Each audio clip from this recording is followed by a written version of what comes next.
결정 게임이라고 하는 것은 상대방의 전략에 전혀 관계없이, 상대방 전략에 관계없이 자기의 최선의 전략이 결정되어 버리는 그러한 게임을 우리는 결정 게임이라고 하는데요. 그거의 이론적인 배경이 된 그러한 예제를 우리가 한번 생각을 해보려고 하는데, 그 예제는 1943년 2월에 연합군과 일본군은 각각 뉴기니 섬의 남쪽과 북쪽을 지배를 하고 있었는데요. 그러면서 대치 중이었어요. 그랬는데 일본군은 인근에 있는 뉴 브리튼 섬의 북쪽이나 혹은 남쪽 항로 중에 한 곳을 택해서 뉴기니 섬으로 우리가 보충 병력을 이동을 하려고 그러한 계획을 세우고 있었는데요. 어느 항로든 간에 3일이 걸린대요. 자, 그런데 우리가 연합군은 이 이동 중인 일본군을 폭격을 하기 위해서 북쪽이나 혹은 남쪽 항로 중에 한 곳을 수색을 하려고 하는데, 그러한 경우에 연합군이 일본군을 폭격을 할 수 있는 날수는 바로 이와 같이 주어져 있어요. 우리가 일본군이 어떤 걸 선택을 하고 연합군이 어느 방향으로 수색을 하느냐에 따라서 폭격을 할 수 있는 날짜는 이와 같이 차이가 생기게 되는데요.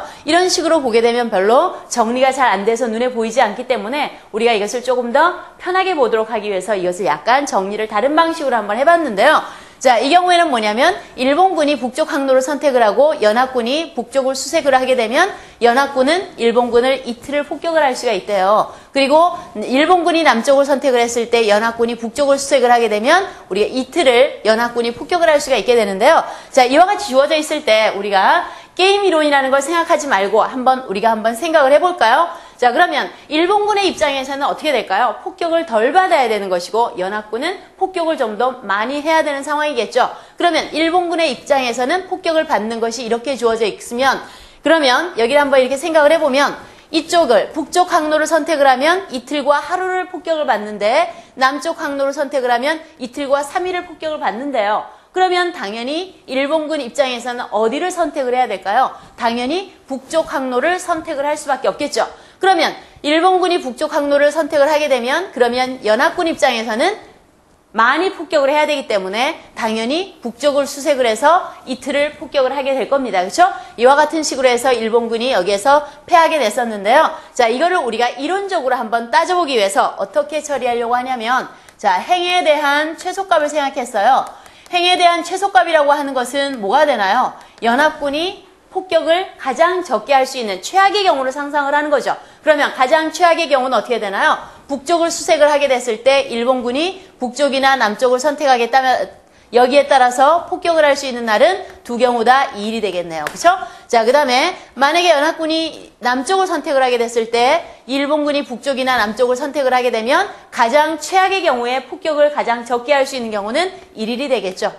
그러면 우리가 일본군 입장에서의 최악의 사건은 뭔가요? 일본군 입장에서의 최악이라고 하는 건 폭격을 가장 많이 받는 거죠. 많이 받는 게 최악의 사태가 되는 거죠. 그러니까 우리는 다시 이번에는 열에 대한 최대값을 생각을 해봐야 되겠죠. 가장 폭격을 많이 받을 수 있는 경우를 생각을 해야 되겠죠. 그러면 가장 폭격을 많이 받는 건 북쪽 항로를 선택하면 2일을 폭격을 받을 것이고, 그 다음에 이쪽의 경우는 어때요? 3일을 받게 되겠죠. 그러면 우리가 연합군 입장에서는 최악의 경우 중에 최선책을 생각을 해야 되니까 이것 중에 가장 좋은 방법은 이 경우가 되겠네요. 그렇죠? 그러니까 다시 말해서 북쪽을 수색을 해야 된다는 얘기가 되겠고, 그 다음에 일본군 입장에서는 최악의 경우에서의 최선책을 찾아야 되기 때문에 가장 폭격을 많이 받을 수 있는 것 중에서도 폭격날을 줄여야 되는 상황이니까 결국 여기를 선택을 해야 되니까 다시 북쪽을 선택을 할 수밖에 없겠죠. 그래서 우리가 연합군 입장에서 생각을 해보니까 뭐가 되냐면 행의 최소값에 다시 뭘 따지나요? 최대값을 따지게 되죠. 그러니까 연합군 입장에서의 따지는 것은 뭐가 되죠? 최소, 최대 전략이라는 걸 사용을 하게 되겠죠. 그렇죠?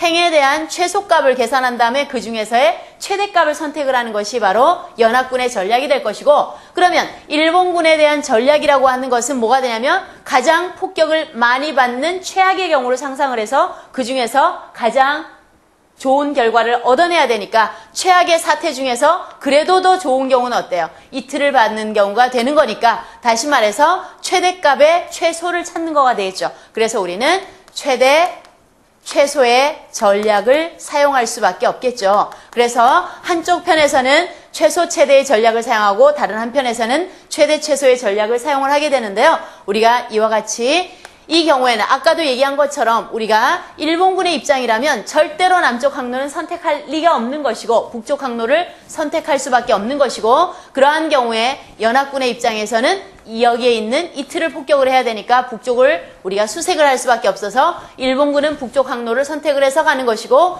연합군은 북쪽을 수색을 할 수밖에 없는 이와 같이 결정이 되어 있죠. 그렇죠? 가장 최선의 방법은 그걸 우리가 이와 같이 일일이 하나하나를 따지지 않고 그냥 주어진 상태에서 보니까 여기 있는 이 수치라는 것이 무엇이냐면 결국은 뭐가 되나요? 여기에 있는 것은 행에 대한 최소값, 최소값이면서 열에 대해서는 최대값이죠. 그죠? 여기에서는 최소값이면서 열에 대해서는 최대죠. 그래서 이것은 행의 최소값이고 그 다음에는 열의 최대값이죠.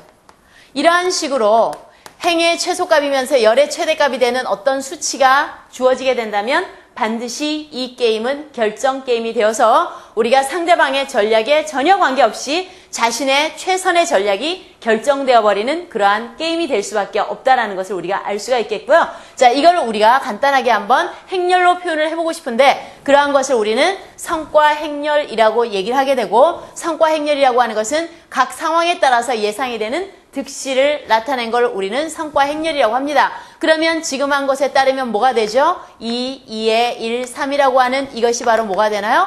성과 행렬이 되겠죠. 그랬을 때 이 속에 들어있는 이런 하나하나를 우리는 이름하여 뭐라고 부르냐면 성과라고 불러주게 되는데요. 우리 다른 예제를 한번 살펴볼 필요가 있겠죠.